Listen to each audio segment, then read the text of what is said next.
Relaciones mixtas. ¿Cuál fue la razón por la que Dios castigó a Israel con el cautiverio? La razón fundamental fue la falta de santidad. Dios les había ordenado expresamente que no se emparentaran con las naciones paganas ni adoptaran sus costumbres. Ten cuidado, no hagas ningún pacto con el pueblo que vive en las tierras donde ustedes van a vivir. Si haces pactos con ese pueblo, ellos te traerán problema. Éxodo 34:12. Deuteronomio 7:2-4 dice: no hagas tratados con ellos, no te unas en matrimonio con su gente, porque ellos harán que se aparten de mí para rendir culto a otros dioses. Entonces el enojo del Señor arderá contra ti y pronto te destruirá. Sin embargo, los israelitas no obedecieron, sino que permitieron que sus hijos y sus hijas se casaran con gente de esos pueblos y que adoraran a sus dioses. Jueces 3, 5 y 6. El pueblo que regresó del exilio parece no haber aprendido la lección, ya que cometieron el mismo pecado.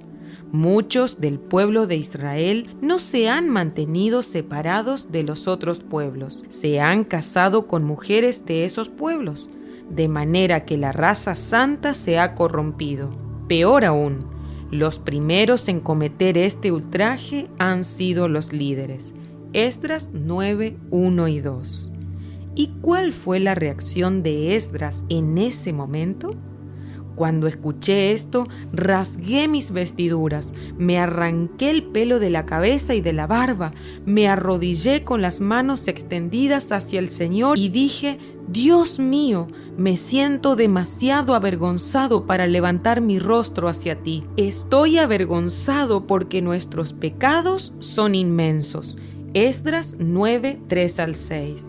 10 años después, Nehemías tuvo que lidiar con el mismo pecado. En esos días me di cuenta que algunos judíos se habían casado con mujeres de Asdod, Amón y Moab. Por eso los reprendí, los maldije y hasta golpeé a alguno de sus hombres y les arranqué el cabello. Les hice prometer en el nombre de Dios que sus hijas no se casarían con los hijos de esa gente. Les dije que no estaban siendo fieles a Dios por estar cometiendo nuevamente el mismo pecado. Nehemías 13, 23-27. Esdras se arranca el pelo de la cabeza y de la barba, mientras que Nehemías maldice, golpea y les depila la cabeza a quienes habían cometido semejante pecado. ¿Por qué reaccionaron de ese modo? Porque eran conscientes de cuánto se ofendía a Dios con ese comportamiento.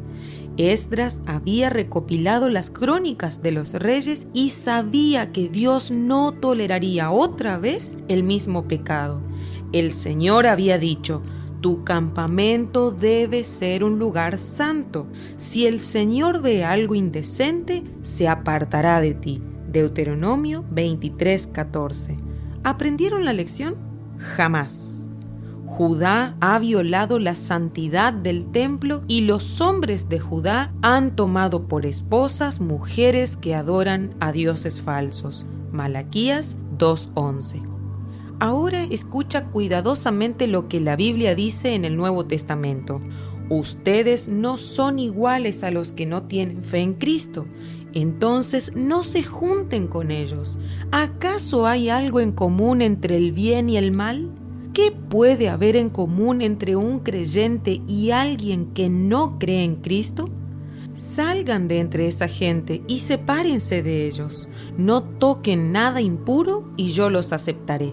2 Corintios 6, 14-17. Conecta estos dos pasajes. Si el Señor ve algo indecente, se apartará de ti, y no toquen nada impuro y yo los aceptaré. La santidad te da acceso a la presencia de Dios.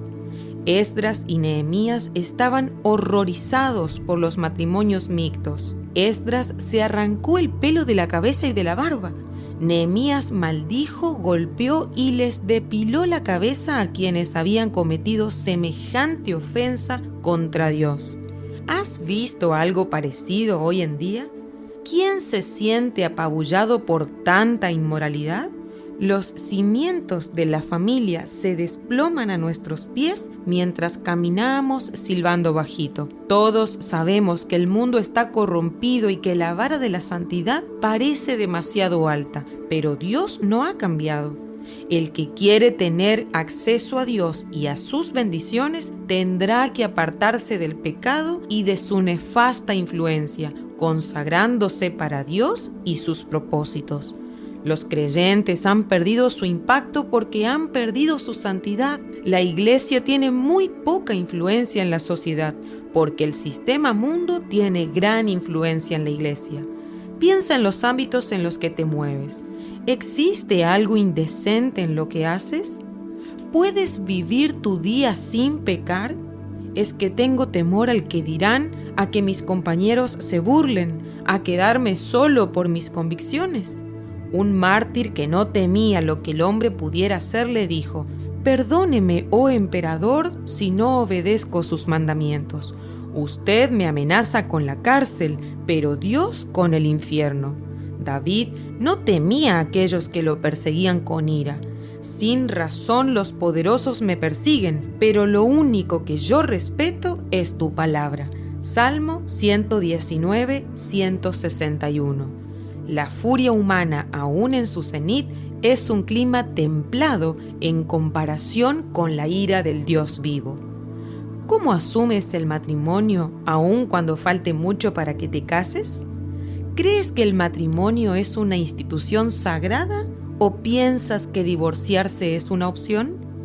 La confusión moral es tal que hay un nuevo orden de cosas en las iglesias. Echen por la borda los votos matrimoniales. No podemos aceptar la filosofía del mundo. La gente se casa para divorciarse y se divorcia para casarse. El divorcio no es la voluntad de Dios, pues yo odio el divorcio, dice el Señor, Dios de Israel. Malaquías 2:16. Jesús contestó: Moisés permitió el divorcio solo como una concesión ante la dureza del corazón de ustedes, pero no fue la intención original de Dios. Mateo 19:8. Que nadie escoja este camino hasta que haya intentado todo lo que puede para una restauración, expresó Grady en su libro El Espíritu Santo no está en venta. ¿Tus amistades y tu noviazgo le dan gloria a Dios? ¿Existe algo indecente en tu dormitorio, computadora o celular? ¿Cómo empleas las redes sociales?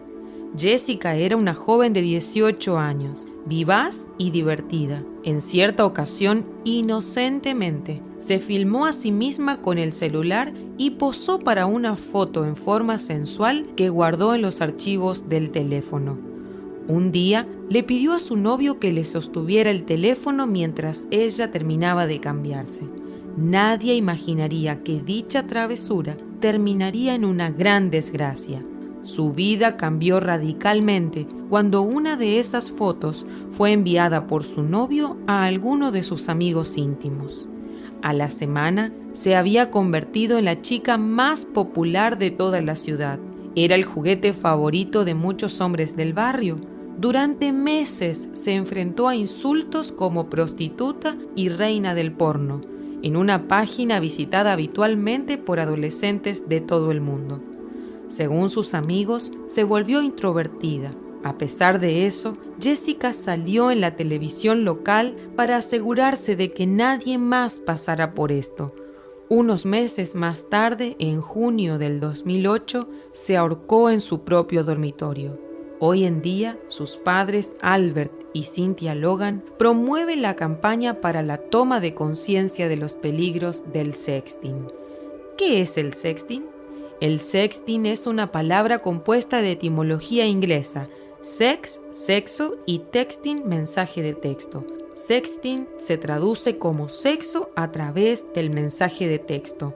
El sexting consiste en tomarse fotografías, ya sea parcial y completamente desnudo, y enviar esas imágenes a través de mensajes de textos.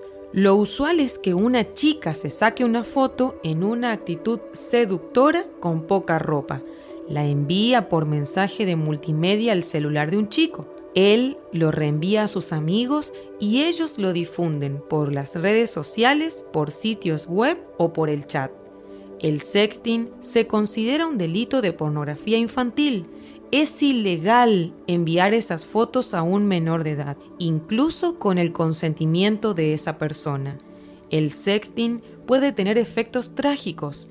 Missing Children advierte que enviar fotos o videos a través del celular resulta peligroso, ya que existen antecedentes de personas que han aparecido en sitios pornos o son captadas por redes de trata de personas.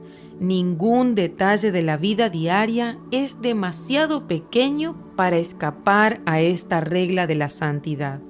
Por ende, no se deben enviar bajo ningún pretexto videos o fotos eróticas, sugestivas o de personas desnudas. Recuerda, si Dios tiene cuidado aún de nuestros cabellos, es lógico que aún nuestros cabellos traigan honra a su nombre santo.